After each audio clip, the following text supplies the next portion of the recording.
America does not learn about the war all at once. The information arrives unevenly, like broken signals drifting across the country. On the East Coast, television's already tuned to morning news flicker as a red banner appears. DHS announces a national security event, while major networks push their own wording: escalation, global posture, developing situation. The feeds do not match. Phrases overlap, cut out, restart. Some viewers hear only fragments. Others hear two versions of the same alert, slightly different, as if coming from different countries. Across suburban neighborhoods in Florida, Virginia, and New Jersey, the emergency alert system triggers with a flat, metallic tone. The message is brief: national emergency, details forthcoming. In a separate channel, DHS sends a stronger bulletin to a portion of cable providers: global conflict confirmed. Many households never receive it. Radio stations buckle as AM frequencies try to carry government inserts. Words dissolve in the static: DEFCON adjustment, strategic readiness, no domestic strikes confirmed.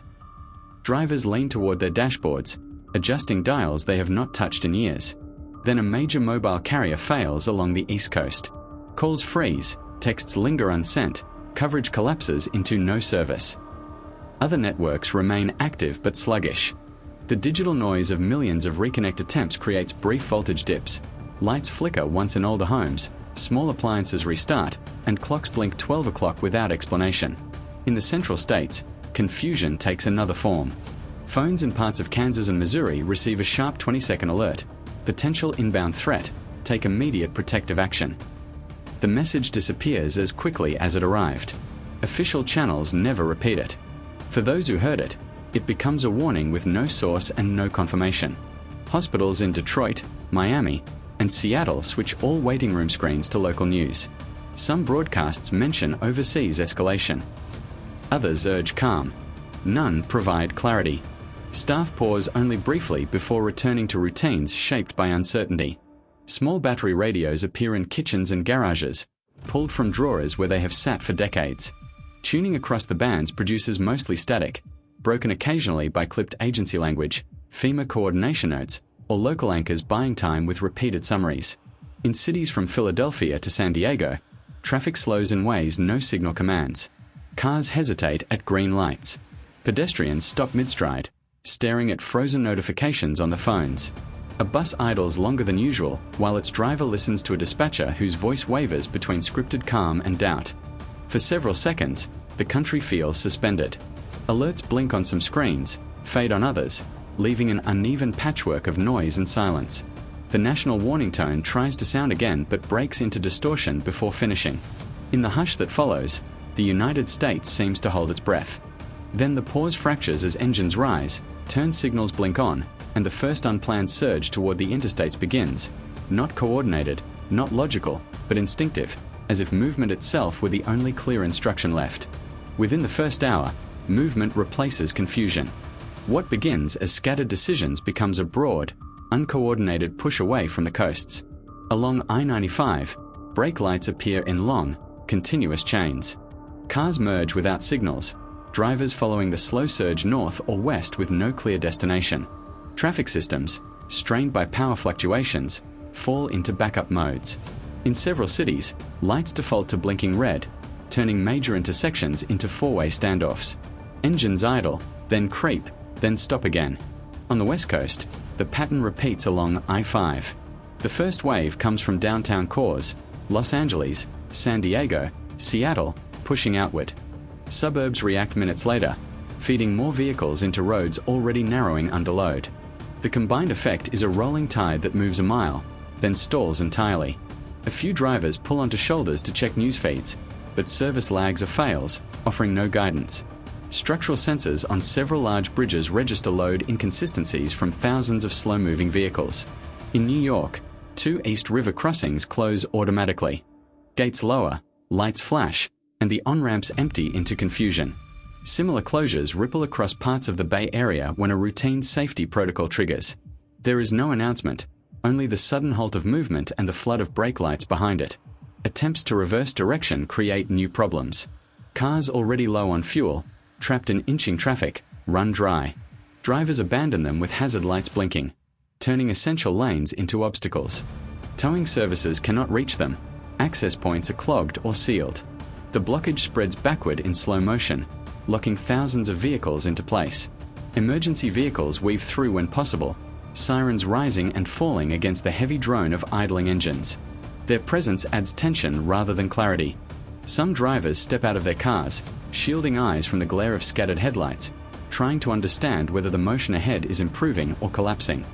In places where traffic compresses tightly, the sound changes. Engines hum at low idle, punctuated by horns that taper off quickly, replaced by the murmur of people talking between windows. Exhaust hangs low in the cool air. A helicopter passes over I-10 near Houston, its spotlight sweeping briefly across the crowded lanes, then disappearing as it continues west. By the time the hour closes, the highways resemble long, frozen corridors of light. Movement has not stopped everywhere, but it has slowed enough that the intent is clear: the push inland is failing. Small pockets of motion break off into side roads, searching for alternate routes, while the main arteries harden into static lines.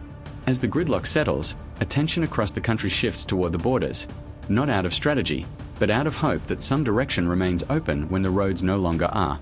Border routes become the next destination for thousands of drivers who can no longer move inland.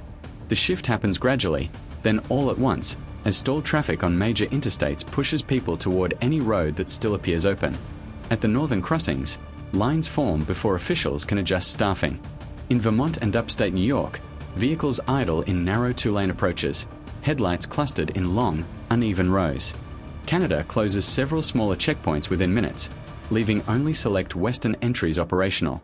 Drivers who reach sealed gates sit in silence before turning back, joining new lines that form behind them. In Washington and Michigan, the pace slows to a crawl. Fog settles along the water, and the bridges toward Ontario fill with cars barely moving at all. Some travelers step out briefly, listening to the distant throb of helicopters and the muffled voices of border agents trying to control mixed instructions coming from Ottawa and Washington. Toward the south, the pattern is different. At crossings in Texas and Arizona, conflicting statements from Mexico appear across radio and social media. Closure, partial closure, then limited processing. Each update lasts minutes before being replaced. The inconsistency freezes traffic more effectively than any barrier. Trucks and family cars sit side by side under the harsh border lights, engines cutting off as fuel runs low. International airports offer no alternative. By the second hour, terminals shift fully to military authority. Departure boards freeze, then go dark. Civilian flights already in the air are diverted or held in holding patterns.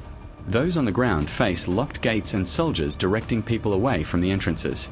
The hum of jet engines fades, replaced by the distant movement of military aircraft repositioning overhead. At the borders, tension grows in the low, constant noise, idling engines, static on radios, the thrum of rotor blades. Families rearrange luggage in open trunks. Elderly travelers lean on doors, watching the unmoving lines. The air feels heavy, carrying a sense of waiting rather than progress. When the final few open corridors begin to close, movement slows to near stillness.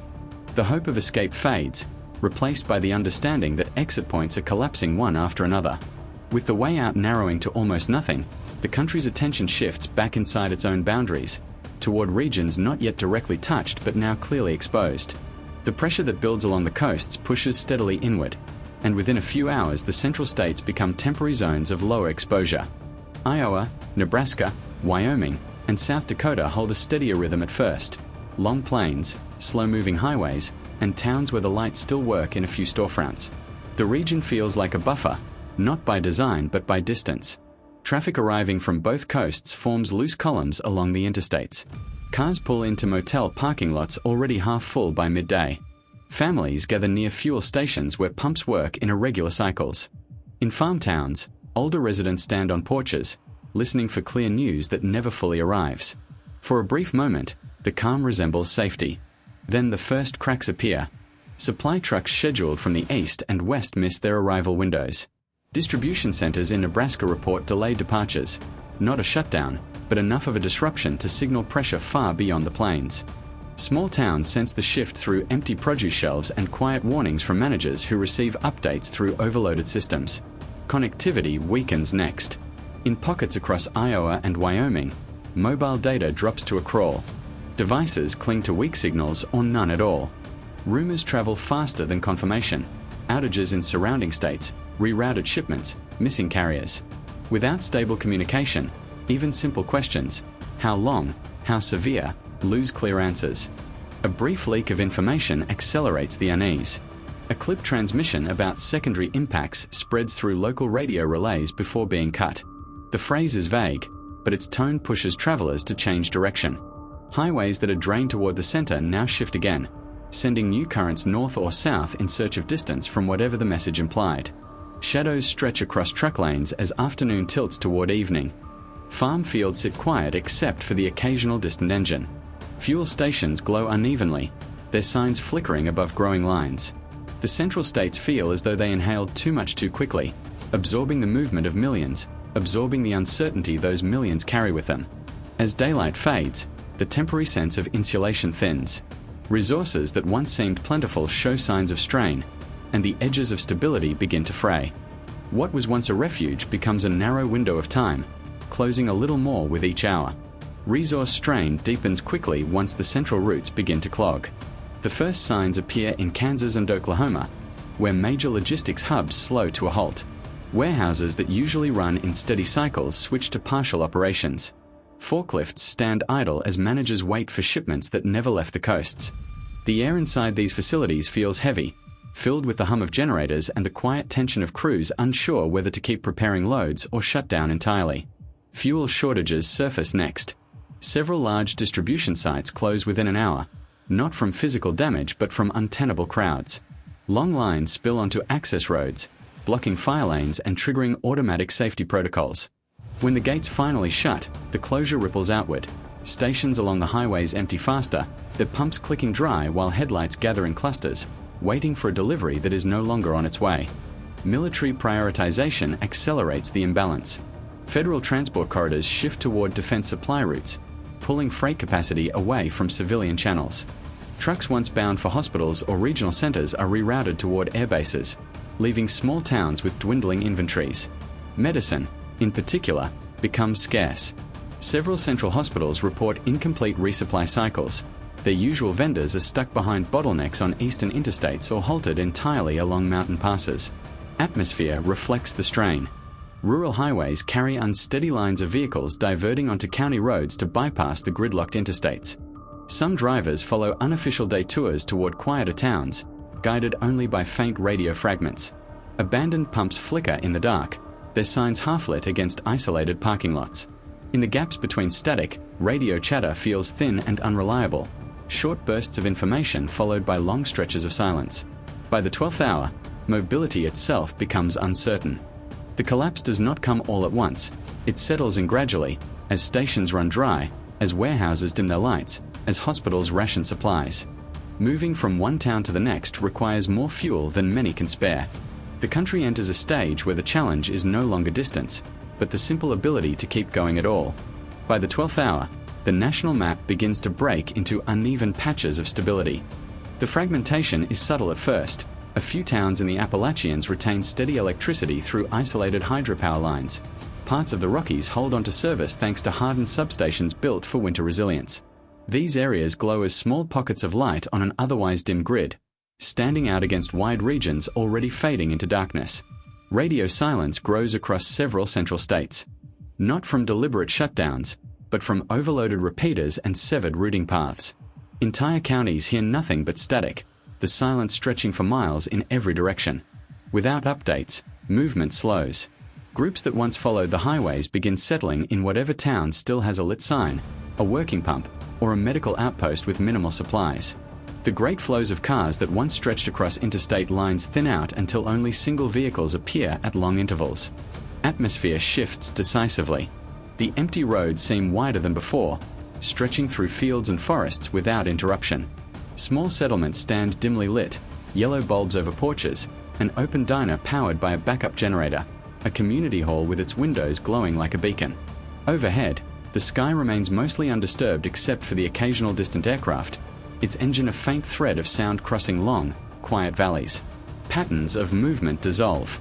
People no longer head toward a single direction.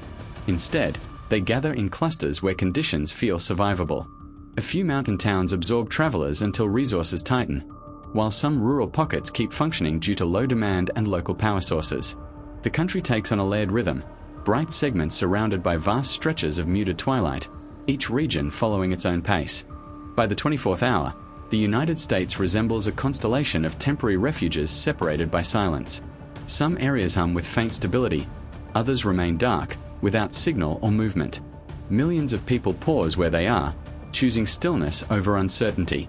The day ends not with resolution, but with a halt, an entire nation suspended between fading systems and the hope that any light still burning might hold long enough for what comes next.